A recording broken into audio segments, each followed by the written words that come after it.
Llegó la hora esperada, por lo menos por mí, de la cháchara. La cháchara. 4 chiquillos durmiendo. ¿Cómo están los chachareros eso? Uy, Dios mío, los míos tienen batería más que Tesla. Terrible para que se duerman, pero bueno, ya esto Lo logramos. Esto lo tenemos ya asumido. Y bueno, a altas horas de la noche nos ponemos a grabar. Así es.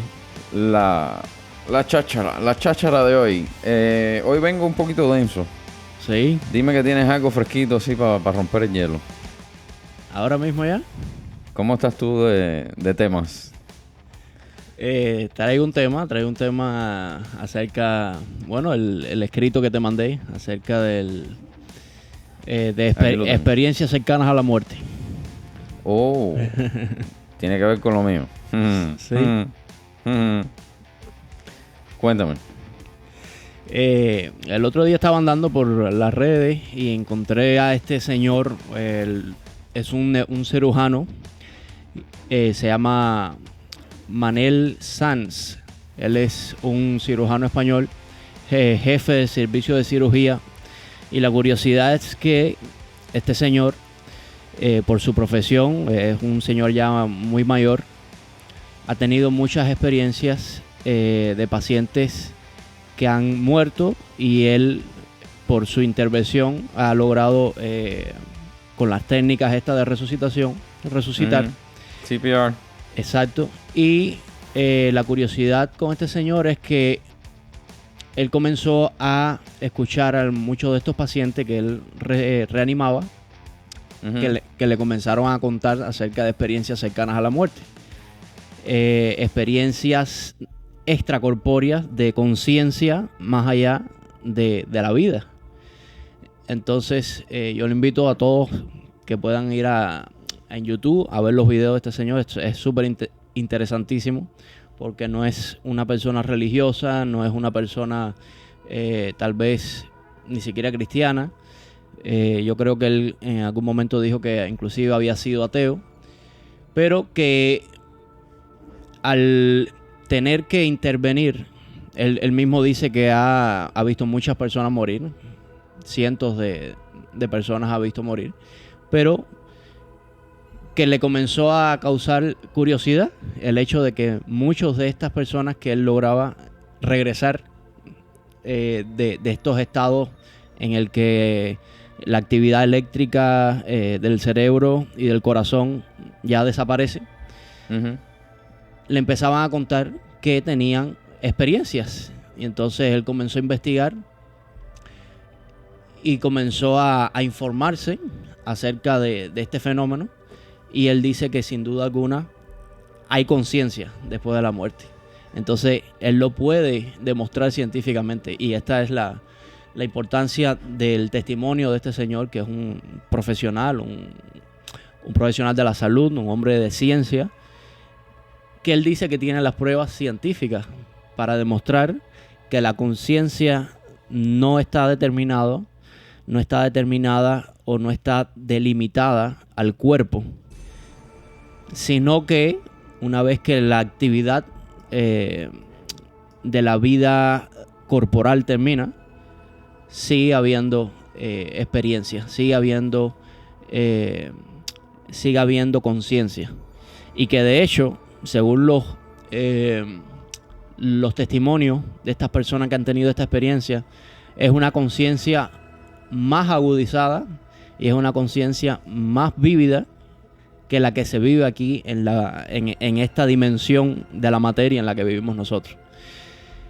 Y yo estuve viendo algunos de los testimonios y casi todos concordaban en este punto de que el nivel de conciencia o el nivel de vitalidad que se experimenta en esa otra vida es mucho más real y es mucho más consciente que la que vivimos aquí en la dimensión de la materia. Y relacionado con eso, estaba recordando la historia de Rico y Lázaro, la historia que hizo el Señor, que es una historia fascinante porque es quizás la única historia bíblica que se cuenta en la ultratumba. O sea, la única historia de la Biblia que se desarrolla en la vida del más allá. No sé si tú recuerdas alguna otra historia. Bueno, hay cosas, hay descripciones de eventos futuros, ¿sabes? De lo que está por venir, pero una historia así con personajes Exacto. bien estructurada, no recuerdo otra. Así Los que hable la teólogos, gente del más allá. los teólogos discuten en si es una parábola o si es una historia literal la que hizo el Señor con la historia del rico y Lázaro, porque los que dicen que es literal alegan que las parábolas no se utilizan nombres propios, como se utiliza en esta historia del rico y Lázaro, donde el Señor menciona el nombre de Lázaro. Y Abraham. Y Abraham, exacto. Y lo curioso de esta historia es que dice el Señor que el rico murió y el alma del rico despertó a una realidad en la que parece que sus sentidos estaban más agudizados. Y esto concuerda exactamente con los relatos de estos testimonios de estas personas que han tenido esta experiencia, que muchos de ellos, por ejemplo, describía el cirujano, que le contaban todo lo que estaba sucediendo en su sala de operación. Exacto. Inclusive en salas que estaban a distancias enormes de donde él estaba operando. Y estas personas que le contaban estas experiencias cercanas a la muerte, le contaban con lujo de detalle cosas que estaban a una distancia lejísima. Y él luego iba y constataba que sí, que en ese horario, en ese día, estaban ocurriendo esas ciertas operaciones que le contaban a estas personas que habían tenido estas experiencias. Y en la historia del rico y Lázaro se cuenta algo parecido, que dice que el alma del rico mira y ve que del otro lado de una gran cima está Abraham, o sea, reconoce a una persona que tal vez, por supuesto, en esa época no había fotografía, nunca había visto. Y a esa distancia tampoco. Y a una distancia, o sea, estamos hablando el Seol y el paraíso. Cómo el alma de este rico pudo ver a esa distancia y reconocer al padre Abraham y reconocer el alma de Lázaro. Entonces parece que sí, que hay un estado de conciencia alterada. Y este señor, este cirujano, dice que tener las pruebas científicas para demostrarlo. ¿Qué te parece? Estamos bastante por ahí. Porque yo vengo por lo mismo. Yo que venía denso, creía yo. Ahora, te voy a hacer una pregunta trampa. Dale. Una pregunta trampa para llegar a un lugar. Dime lo primero que te venga a la cabeza. Respóndeme así rápido. ¿Ya? Lo eterno. Ok. Lo eterno. ¿Es eterno en tanto que es indestructible? ¿Qué tú dirías? Sí. Es lo primero, ¿sabes? Ahora, hay un pasaje que dice, y no temáis a los que matan el cuerpo, pero no pueden matar al alma. Más bien temer a aquel que puede destruir el alma y el cuerpo en el infierno. Entonces, si vamos a hablar de lo eterno, en nuestra propia experiencia, sería el alma, ¿no? Ok. Pero el alma, según lo que dice aquí, puede ser destruida. Lo que dice la Biblia que es la segunda muerte. Entonces, ¿a dónde voy? El alma no es eterna. El alma no es eterna. Tiene el potencial de ser eterna, pero hay una serie de consecuencias para la gente que no vivió bien esta parte de la eternidad, digamos. No somos eternos hacia atrás. Tuvimos un comienzo, nacimos, pero es decir, lo que nosotros creemos es que el alma hacia adelante es eterna, pero puede ser destruida. Entonces, ese detalle yo nunca lo había analizado así, porque el alma puede ser destruida. Ahora, te pregunto, ¿el infierno es tan activo ahora mismo? Es tan activo como, ¿sabes? Como si fuera la feria. Bueno, según qué corriente teológica. Yo creía que sí, tú sabes. Bueno, se muere alguien que no había conocido Tú al sabes, Señor. por ejemplo, para los judíos no hay esta idea del infierno. Del polvo vienes, al polvo volverás, se acabó. Eh, Otro pensamiento o otra corriente de pensamiento dentro de la comunidad judía es que el infierno, como ese lugar de fuego, tiene una utilidad de rectificación. O sea, porque el fuego básicamente es un símbolo de purificación. Entonces, la idea que ellos tienen en este sentido es que el infierno es un lugar donde el alma pasa por un periodo de purificación en donde se va purgando de sus pecados, pero no tiene la idea que tenemos nosotros, los evangélicos, que el infierno es un lugar eterno y perenne y que nunca se acaba. No, para esta corriente de pensamiento, el infierno es un lugar transitorio por donde el alma pasa purificándose hasta un momento en que termina ese periodo. Por eso te digo, según cuál corriente. Ahora, fíjate, la pregunta no era si el infierno era eterno, es si el infierno ahora, hoy está funcionando. Me imagino gente preparando las calderas, ¿no? Chico. Ahora, yo creo que no. Ok, a ver. A ver. Después te voy a dar mi criterio. Ajá. Me baso en algunas cosas. Por ejemplo, yo creía que sí. Esto, ya te digo, las chácharas que después... A ver, voy a hacer un paréntesis.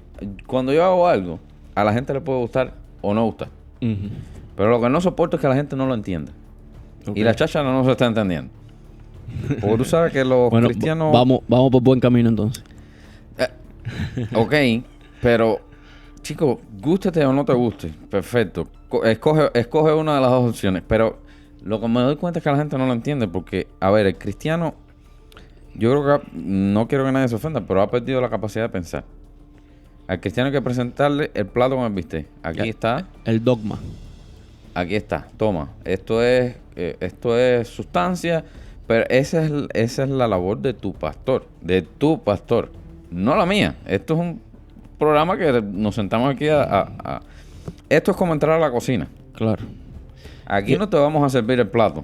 Aquí te vamos a mostrar más o menos cómo es que llegamos a ciertas conclusiones. No, y cómo piensa aquel, cómo piensa el otro, cómo piensa... Exactamente. No quiere decir que todo lo que decimos aquí lo pensamos. Es simplemente que plantea uno, que plantea el otro.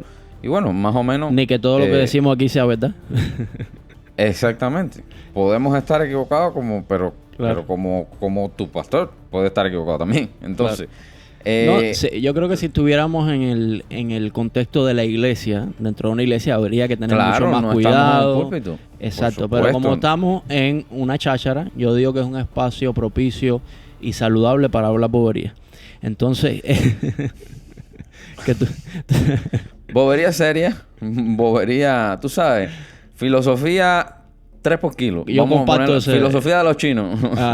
Yo comparto ese criterio. Entonces... Caballero, esto es como entrar a la cocina. Ves cómo se preparan los platos. No te estoy sirviendo, no te estoy dando un menú y decirte, esto te alimenta. No. Claro. Simplemente ver cómo teorías van y vienen, pero esto al final gira en torno a la Biblia. Creo yo que no hemos hablado nada que no sea bíblico. Es decir, no bíblico, sino sobre la Biblia. Y bueno, uno puede ir por aquí por allá. Entonces quédense con esa ilustración. Esto es como entrar a la cocina. No le estamos brindando un plato de comida. Están viendo más o menos cómo se preparan. Uh-huh. Entonces, dicho esto, me baso si el infierno está activo ahora mismo o no. Yo creía que sí. Y por eso fue que caí en la observación de qué es la cháchara. Porque, chicos, podemos cambiar de opinión. No en las cosas esenciales, esas cosas las tenemos que tener claras. Y si alguien no lo tiene claro, ya eso es problema suyo. Pero me baso en esto. Y los que hicieron lo bueno saldrán a resurrección de vida. Más los que hicieron lo malo a resurrección de condenación. Ahora, ¿por qué creo que el infierno no está activo? Y déjame quitar esta música de jazz, que yo no se la pedí. Necesito algo así misterioso. Está de película. Ay, bueno. A ver, no ha habido juicio. Cristo vino y ya el camino está dado. Ujú. Él es el camino hacia Dios. Y los que lo rechacen, bueno. Pero yo creo que las personas que han muerto sin Cristo están en stand-by. En un limbo legal. Yo creo que están en stand-by para resucitar, porque si no, este versículo no tiene ningún sentido. Y los que hicieron lo bueno saldrán a resurrección de vida. Y creo que hasta los que hicieron lo bueno están en stand-by. No sé si están ahí arriba gozándose porque no, ¿sabes? Están las bodas del Cordero, están los que van a regresar con el Señor. Entonces, no sé. Ahora, si ya tienes tu pase. Si moriste en Cristo, tienes tu pase. Simplemente estás ahí esperándose a que sean juzgados todas las personas. Pero si no, esto no tiene sentido. Saldrán a resurrección de vida más los que hicieron lo malo a resurrección de condenación. O sea, que se están quemando en el infierno, sufriendo. Salen a la vida para ser juzgados, porque van a ser juzgados todos los que resucitan. Los muertos en Cristo resucitarán primero. Lo cual te dice que hay muertos que resucitarán después. Claro. Para ser juzgados, como dice aquí, los que hicieron lo malo. Entonces no entiendo que te estás quemando en el infierno, estás sufriendo, tienes como un paréntesis. Ay, resucité, espérate. Que ahora me van a juzgar. Creo que lo que pasa aquí, según la teología, es como que esta resurrección se habla, o sea, una resurrección del cuerpo. Ujú. Como que el alma está en el lugar que tiene que estar y cuando venga este juicio resucitará el cuerpo. O sea, si fue desintegrado... Cuerpo sin alma. No, el cuerpo y el alma. Pero por eso te digo, estás en el infierno, tu cuerpo llama a tu alma y dice, subes, que nos reunimos. Algo así. Y entonces, para ser juzgados. Entonces, sin juicio no le haya sentido a que ahora mismo esté el infierno funcionando, si se lo puede llamar de esa manera. Uh-huh. Entonces, esto no lo había visto. Me tropecé con esto y digo, ¿cómo es que ahora mismo hay gente quemándose? Que también hay una diferencia entre el lago de fuego. Recuerda que el Señor a varias ciudades, no sé por qué ciudades, decía que el castigo para las ciudades que rechazaran a la palabra iba a ser más severo que Sodoma y Gomorra. Entonces hay niveles de castigo. Uh-huh. Cuando, por supuesto, si cometes un homicidio, no es lo mismo que si mientes a la IRS. Según el infierno de Dante, ¿sabes, no? Habían como 9 nidos, Me suena. 9 anillos de castigo dentro del infierno. De castigo. Bueno, eso es una novela. Por supuesto, estamos cayendo en ahora mismo los religiosos sí. nos tienen la lanza. Pero bueno, yo creo que hay niveles de castigo. Teológicamente, el pecado es pecado. Amartia. Quiere decir no, martia quiere decir dar en el blanco. Uh-huh. Si no das en el blanco por esto, es lo mismo que si no das en el blanco por...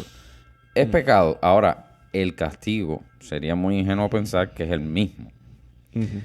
Y sobre el lago de fuego dice que está reservado para Satanás, el falso profeta y el anticristo.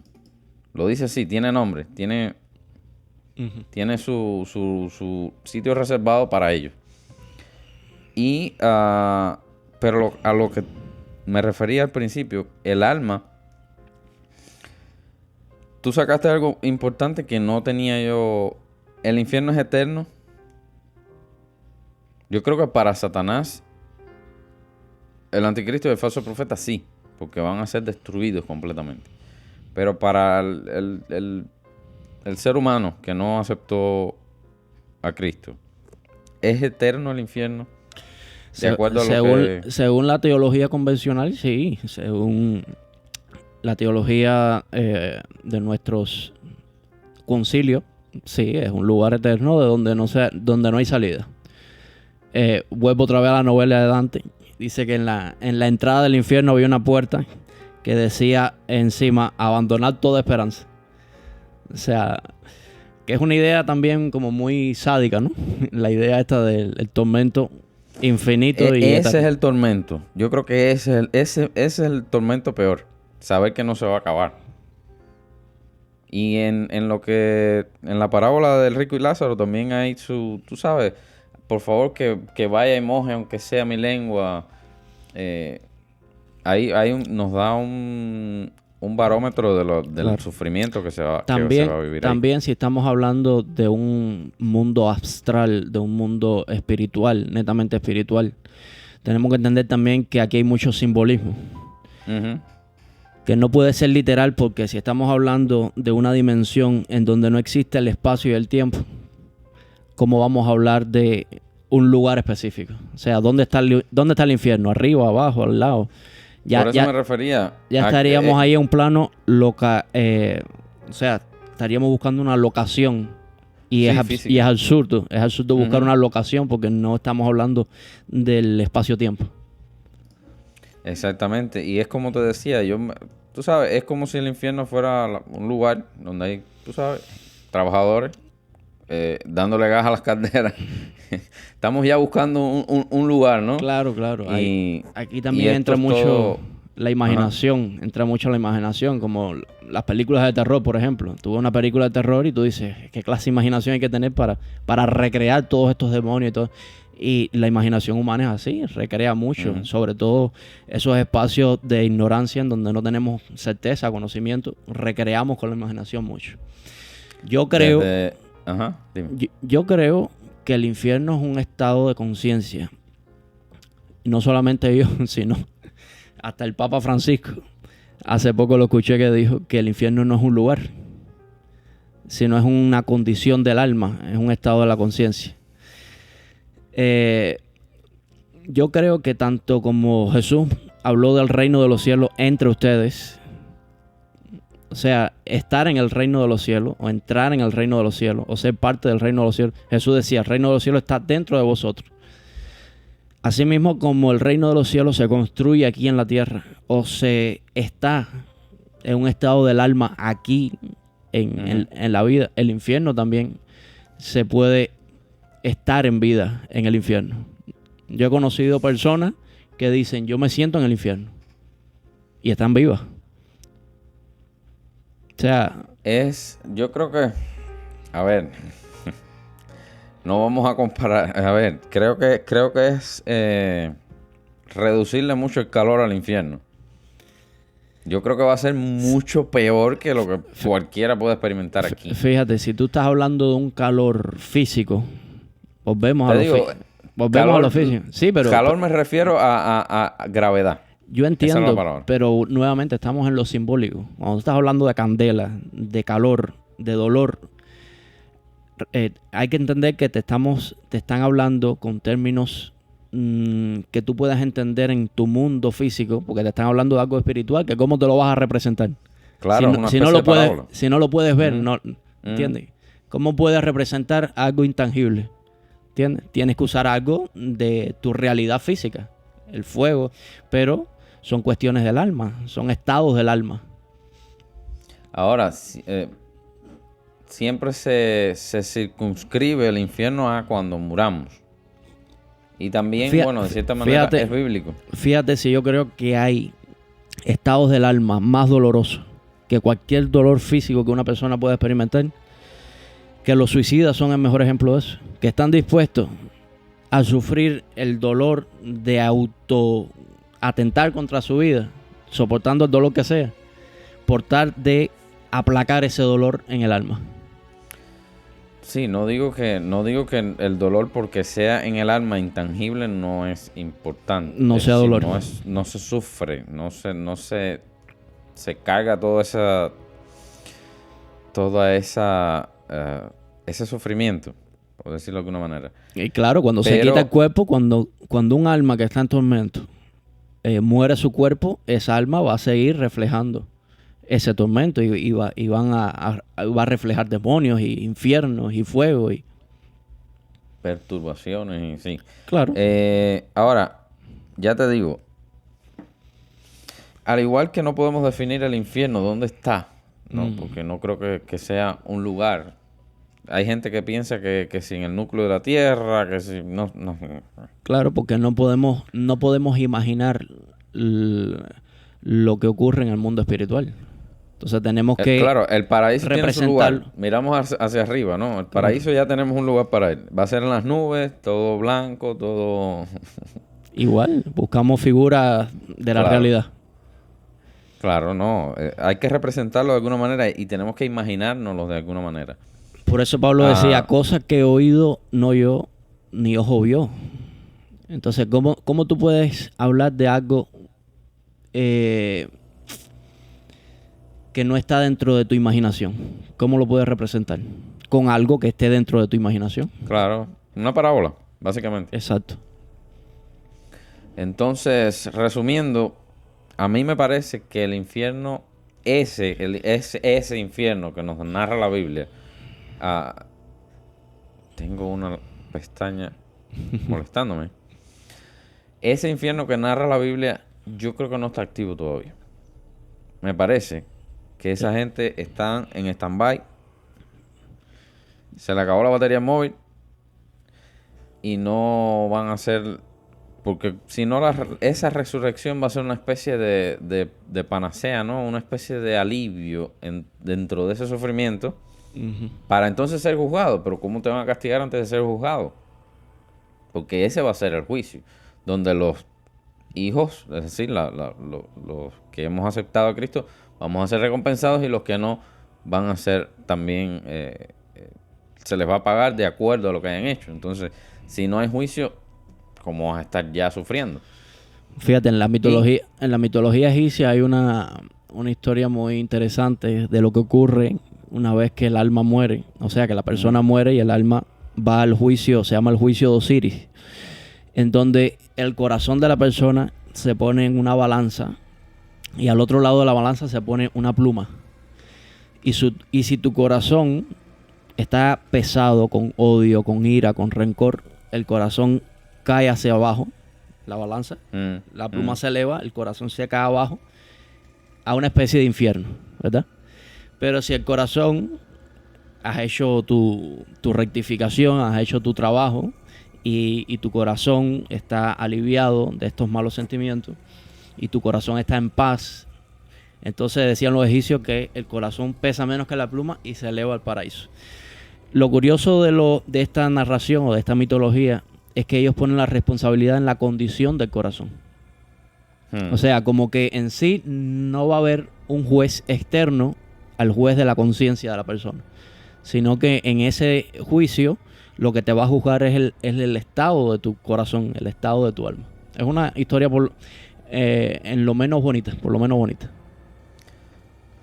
Y los griegos, sobre todo, tenían todo un aparataje con el inframundo, que si el barco este que te llevaba al otro lado. Los viejos tenían... los viejos griegos. Los viejos que se morían. Los griegos tenían tres más allá. Tenían el Hades, que era el lugar de castigo, pero tenían un lugar que era peor que el Hades, porque al lugar de castigo, según los griegos, iban los malvados. Pero había otro lugar, que ahora no recuerdo el nombre, que era a donde iban los que no habían hecho nada importante en la vida. Y para los griegos ese era... Inframundo, Hades, así son las palabras que no, me era una especie de limbo en donde las personas, por decirlo así, mediocres, o las personas pusilánimes, iban a ese lugar y era un lugar de olvido. Porque por lo menos a los malvados se les recordaba. Como, no sé, recordamos a Hitler y se les va a recordar por mucho tiempo. Pero para los griegos lo peor era el olvido. Y tenían los campos elíseos, que iban los héroes. Ese era. Entonces tenían tres lugares. Sí, ese era el de castigo, el del olvido y el de los héroes. No, el hombre siempre... Es que esto es de los temas más... que siempre lo hemos tratado de buscar el acomodo, ¿no? Claro. Justificar a ver qué pasa ahí.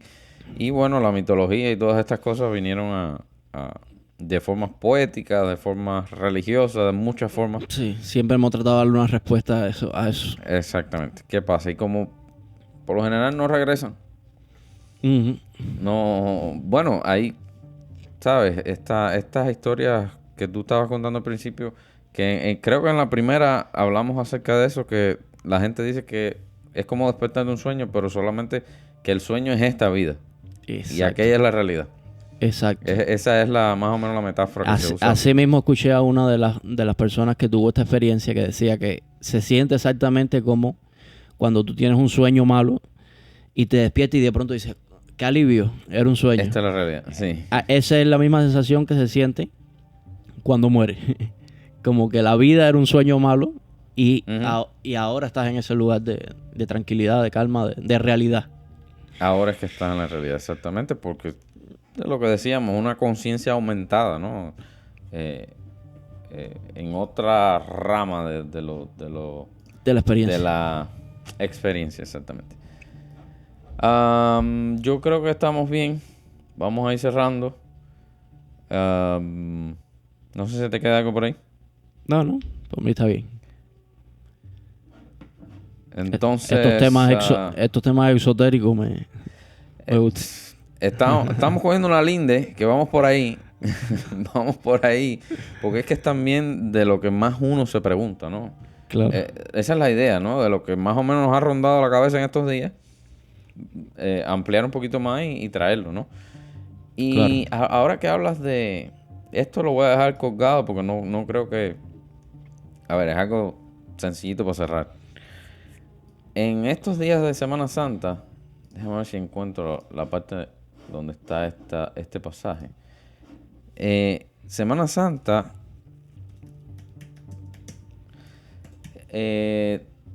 sabes que este pasaje donde el domingo de Ramos, cuando está narrando, creo que es en Mateo, id a la aldea que está enfrente de vosotros y luego haréis un asna atada y un pollino con él. Desatarla y traedlos. Plural. Los otros días estaba leyendo en la iglesia y me quedé así. Y la gente se me quedaba mirando. Y este bobo que mira. Pero siempre decimos que el Señor entró en el pollino y el asna. Porque era un asna y un pollino.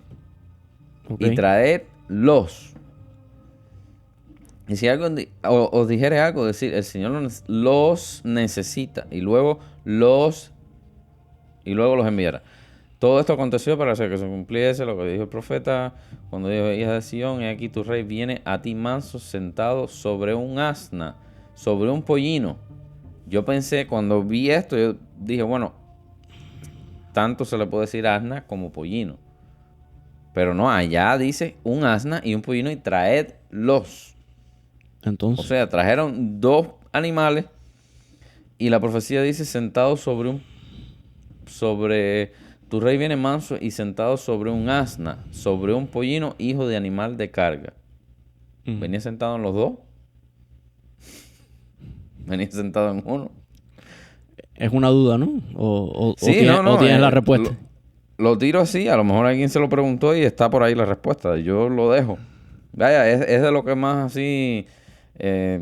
¿sabes? Superficial me cruzó por adelante en estos días. Claro. Pero sí, un asna y un pollino que el Señor venía haciendo un pie en cada uno. No sé, aquí lo dejo. Entonces, como siempre, apoyen. Si les gusta, si no les gusta, oye, no pasa nada. Estamos haciendo esto porque nos gusta a nosotros. Y eso es lo importante. El que se quiera sumar, que se sume. Y el que, bueno, siempre tú sabes que se sumen todos. Que hay detractores. Pero nada, en los comentarios, si tienen algo que añadir a este tema. Oye, ¿y este versículo? ¿Qué hay con eso? Entonces, quizá en la próxima cháchara vamos ahí, si no. Me estás maltratando la audiencia. Nos vamos a quedar con tu papá y el mío escuchando eso. Y no sé cuál de los dos tira más lanza. Así mismo. Pero bueno, nada. Hasta aquí, caballero. En la próxima nos vemos. Bye.